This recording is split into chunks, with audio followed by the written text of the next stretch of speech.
Ang buwan na ito ng Marso, ipinagdiriwang sa ating bansa ang National Women's Month. Ang buong buwan na ito ay para sa mga kababaihan at para na ring mabigyang pugay ang kahalagahan nila sa lipunan. Saktong-sakto sa isang pangyayari na naganap sa San Jose del Monte, Bulacan nitong Miyerkules ng umaga, March 5, 2025, makikita sa kuha ng video ang kabayanihan ng isang babaeng nagpapaanak sa loob ng ambulance service na minamaneho ni Alberto Advincula ng Barangay Minuyan Proper. Lulan kasi nito ang isang buntis na babae upang dalhin sa ospital ng lungsod. Ngunit hindi na sa ospital ipinanganak ang kanyang kambal at tuluyan na niyang isinilang sa sasakyan.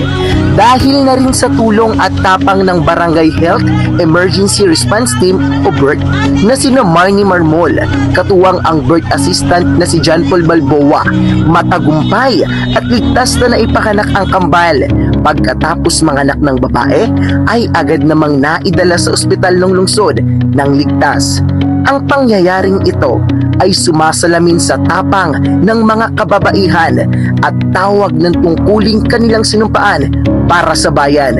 Hindi ka isang babae lang, kundi babaeng may kakayahang magligtas ng buhay, tumulong at lumaban.